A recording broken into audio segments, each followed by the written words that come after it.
আসসালামু আলাইকুম। শুরু করছি জনপদের খবর। সাথে আছি আমি আনিকা জাহিন। এখনকার এই সংবাদ আয়োজন একই সঙ্গে চ্যানেলের ইউটিউব চ্যানেল এবং চ্যানেলের ওটিটি প্ল্যাটফর্ম আইস্ক্রিনে লাইভ স্ট্রিম হচ্ছে। গাজীপুরের কালিয়াকৈর ও শ্রীপুরে এবং মাদারীপুরের শিবচর ও কুষ্টিয়ার ফুলতলায় সড়ক দুর্ঘটনায় 9 জন নিহত হয়েছে। আহত হয়েছে আরও কয়েকজন। গাজীপুরে পৃথক সড়ক দুর্ঘটনায় ব্যাংক কর্মকর্তা ও 2 চালক সহ 5 জন নিহত হয়েছেন। এসব ঘটনায় আহত হয়েছেন আরও 3 জন। নিহতদের মধ্যে 2 জন ট্রাক চালক, একজন সহযোগী, একজন ব্যাংক কর্মকর্তা ও একজন পথচারী। মাদারীপুরের শিবচরে বালুবাহী ড্রাম ট্রাকের চাপায় লিমন ব্যাপারী ও নয়ন নামে 2 যুবক নিহত হয়েছে। হাইওয়ে পুলিশ ঘাতক ট্রাকটি জব্দ করেছে। কুষ্টিয়া শহরের ফুলতলা এলাকায় রাস্তা পারাপারের সময় অবৈধ বালি ভর্তি ট্রলির ধাক্কায় প্লে শ্রেণীর শিক্ষার্থী ইব্রাহিম ইসলাম ও তার দাদি আনোয়ারা বেগম নিহত হয়েছেন।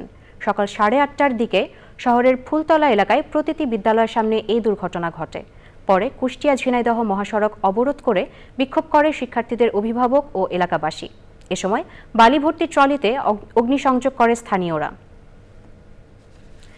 সাতক্ষীরা পুলিশ লাইন্সে কর্মরত অনুপম ঘোষ নামে একজন পুলিশ কনস্টেবলের মরদেহ উদ্ধার হয়েছে। গত রাত 3টার দিকে এএসআই জাহিদ পরিচয়ে এক ব্যক্তি সাতক্ষীরা সদর হাসপাতালে অনুপমকে ভর্তি করে বলে জানান কর্তব্যরত চিকিৎসক। তবে এন্ট্রি খাতা অনুযায়ী এএসআই জাহিদের সাথে কথা বললে জানান তিনি অনুপমকে ভর্তি করেননি। অনুপম কুমার ঘোষ বাগেরহাটের চিতলমারী থানার দুর্গাপুর খড়মখালী গ্রামের আশিস কুমার ঘোষের ছেলে। সাতক্ষীরার পুলিশ সুপার মনিরুল ইসলাম জানান অনুপম সাতক্ষীরা জেলা পরিষদের উত্তর দিকে স্ত্রীকে নিয়ে ভাড়া বাসায় থাকতেন। সেখানে আনুমানিক রাত 2:30 থেকে 3টার দিকে ফ্যানের সাথে গলায় দড়ি দিয়ে আত্মহত্যা করেন। তবে সাতক্ষীরা সদর হাসপাতালে জরুরি বিভাগে দায়িত্বরত ডাক্তার ABM আক্তার মারুফ বলেন প্রাথমিকভাবে তার গলায় কোনো দাগ দেখেননি চিকিৎসকরা। কুড়িগ্রামের প্রত্যন্ত পল্লীতে বাংলা ভাষা ও সাহিত্যের প্রয়াত কবি সাহিত্যিকদের দুর্লভ ছবি ও জীবন বৃত্তান্ত সহ প্রাচীন পত্রপত্রিকা নিয়ে গড়ে উঠেছে বঙ্গভাষা লেখক জাদুঘর ও পাঠাগার। ব্যক্তি উদ্যোগে এই জাদুঘর ও পাঠাগার গড়ে তুলেছেন স্কুল শিক্ষক তৌহিদুল ইসলাম। তার উদ্যোগ সাহিত্যানুরাগী শিক্ষার্থী সহ বিভিন্ন পেশার মানুষের মাঝে ব্যাপক আগ্রহের সৃষ্টি করেছে। কুড়িগ্রাম থেকে শ্যামল ভৌমিকের পাঠানো তথ্য ও ভিডিও চিত্রে আল মুকসিদের রিপোর্ট। কুড়িগ্রাম জেলা শহর থেকে প্রায় 25 কিলোমিটার দূরে ফুলবাড়ী উপজেলার উত্তর বড়ভিটা গ্রাম। এ গ্রামের স্কুল শিক্ষক, লেখক ও গীতিকার তৌহিদুল ইসলাম দীর্ঘদিন ধরে বাংলা ভাষাভাষী প্রত্যক্ষ কবি সাহিত্যিকদের ছবি, জীবন বৃত্তান্ত সহ বিভিন্ন পাণ্ডুলিপি ও দুর্লভ পত্রপত্রিকা সংগ্রহ করছেন। সংগ্রহশালার পরিধি বড় হয়ে উঠলে নিজ উদ্যোগে গড়ে তোলেন বঙ্গভাষা লেখক জাদুঘর ও পাঠাগার। প্রতিদিন জাদুঘরে পরিদর্শনে আসেন বিভিন্ন এলাকার শিক্ষার্থী, অভিভাবক ও সাহিত্যপ্রেমীরা। এসে বই নিয়ে যাই, অনেক ভালো লাগে। এখানে প্রাচীন ছবি ও বইপত্র দেখে আমার অনেক ভালো লাগে। এখানে এসে আমরা অনেক বইপত্র পড়তে পারি, সাহিত্যের প্রাচীন যে ঐতিহ্য ছিল সেটা জানতে পারি। যে শিক্ষার্থীরা এখানে আসলে লেখক এবং সাহিত্যিকদের সম্পর্কে একটা সম্যক জ্ঞান পাবে। জাদুঘর ও পাঠাগারের প্রতিষ্ঠাতা জানালেন বাংলা ভাষা ও সাহিত্যের ইতিহাস, ঐতিহ্য আগামী প্রজন্মের কাছে তুলে ধরতেই এই উদ্যোগ। যে আমার অতীতকে ধরে রাখা, অতীতের সঙ্গে আমাদের বর্তমান প্রজন্ম এবং ভবিষ্যৎ প্রজন্মকে পরিচয় করিয়ে দেয়া, সেই দৃষ্টিকোণ থেকেই আমার মনে ভাবনা আসে যে একটা বাংলা ভাষা, সাহিত্য এগুলো নিয়ে একটা জাদুঘর করা যায় কিনা। বঙ্গভাষার লেখক জাদুঘরের গ্যালারিতে রয়েছে বাংলা সাহিত্যের কিংবদন্তি লেখক সহ 200-রও বেশি প্রয়াত বরেণ্য ব্যক্তির ছবি, জীবন বৃত্তান্ত ও পাণ্ডুলিপি। আল মুকসিদ, চ্যানেল আই। রংপুরে প্রবাসীর দেওয়া কারখানায় উৎপাদিত বৈশ্বিক ব্র্যান্ডের জুতা রপ্তানি হচ্ছে মধ্যপ্রাচ্য ও ইউরোপ আমেরিকার বাজারে। উৎপাদিত জুতার শতভাগ রপ্তানি হওয়ায় বিপুল পরিমাণ বৈদেশিক মুদ্রা আয়ে সমৃদ্ধ হচ্ছে দেশের অর্থনীতি। সেই সাথে স্থানীয়দের কর্মসংস্থান সৃষ্টি হওয়ায় পাল্টে যাচ্ছে এলাকার জীবনযাত্রার মান। এহসানুল হক সুমনের ভিডিও চিত্রে মেরিনা লাভলির প্রতিবেদন।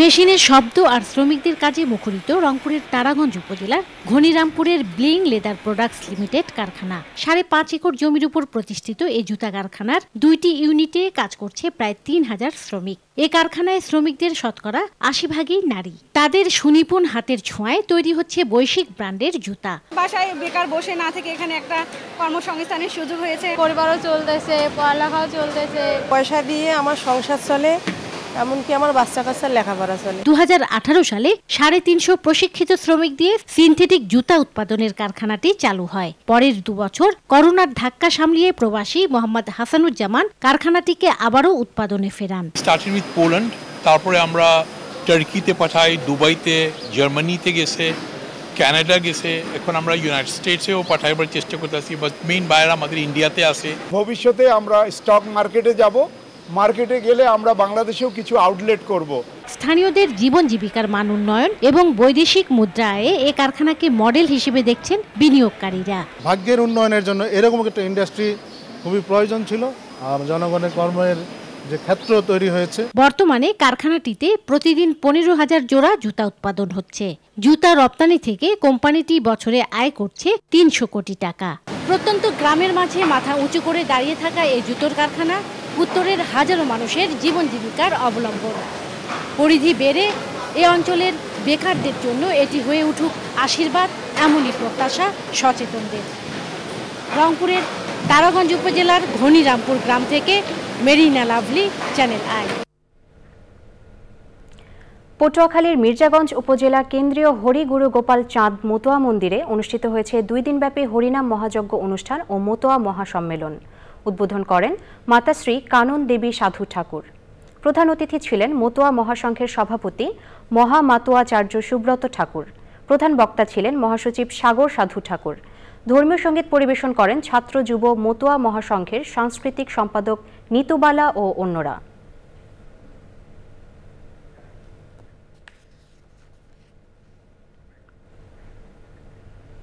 চট্টগ্রামে 360 জন শিক্ষার্থীকে মেধাবৃত্তি ও পুরস্কার দিয়েছে দীপ্ত প্রজন্ম মেধাবৃত্তি সংগঠন। ইঞ্জিনিয়ার্স ইনস্টিটিউট মিলনায়তনে অনুষ্ঠিত বৃত্তি প্রদান অনুষ্ঠানে প্রধান অতিথি ছিলেন চট্টগ্রাম স্থানীয় সরকার বিভাগের উপপরিচালক নোমান হোসেন। উপস্থিত ছিলেন দীপ্ত প্রজন্ম বৃত্তি পরীক্ষার প্রধান উপদেষ্টা ইসরাফিল খসরু মাহমুদ চৌধুরী, সাংবাদিক নেতা হামিদুল্লাহ ও অন্যরা। অনুষ্ঠানে ট্যালেন্ট পুলে 40 জনকে ও 320 জনকে সাধারণ বৃত্তি দেওয়া হয়। এবার প্রতিনিধিদের পাঠানো তথ্য ও ভিডিও চিত্রে আলমুকসিদের রিপোর্ট। আয়নাঘর সহ সকল গুমসেল জাতির সামনে উন্মোচন করা সহ 6 দফার দাবিতে বরিশালে মানববন্ধন করেছে voice enforced disappeared person void. বকেয়া বেতন ভাতা পাওয়ার দাবিতে বরিশালে মানববন্ধন ও বিক্ষোভ মিছিল করেছে জেলার 12 উপজেলার স্বাস্থ্য কমপ্লেক্সের আউটসোর্সিং কর্মকর্তারা। চাঁপাইনবাবগঞ্জের শিবপুরে শাহবাজপুর ইউনিয়নে বিএনপির কর্মী সম্মেলন হয়েছে। প্রধান অতিথি ছিলেন বিএনপির চেয়ারপারসনের উপদেষ্টা অধ্যাপক মোহাম্মদ শাহজাহান মিয়া। চুয়াডাঙ্গায় সরোজগঞ্জ বাজারে সপ্তাহে একদিন ছুটির দাবিতে ধর্মঘট ও বিক্ষোভ করেছে শ্রমিকরা। চুয়াডাঙ্গার দামুরহুদা উপজেলার নাতিপোতা ইউনিয়নের মহিলা দলের কর্মী সমাবেশ হয়েছে। প্রধান অতিথি ছিলেন দামুরহুদা উপজেলার বিএনপির সভাপতি মনিরুজ্জামান মনির। জামালপুরের বকশীগঞ্জ উপজেলায় বিএনপির সম্মেলন বাতিল করার দাবিতে বিক্ষোভ মিছিল করেছে উপজেলা বিএনপির একাংশ।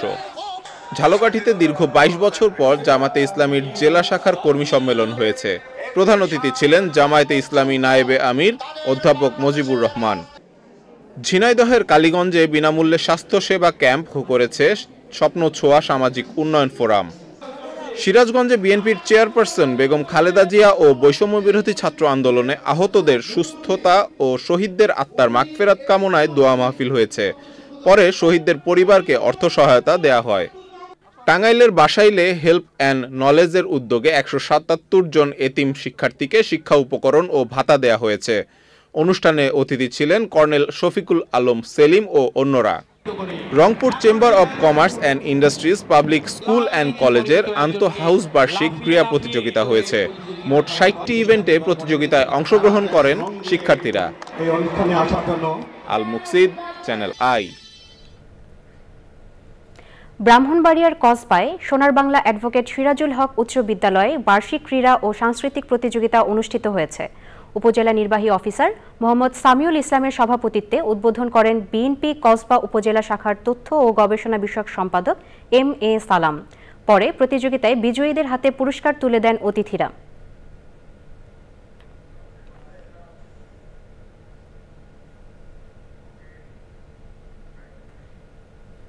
দর্শক, এই ছিল জনপদের খবর। পরবর্তী কৃষি সংবাদ দেখার আমন্ত্রণ রইল। ধন্যবাদ।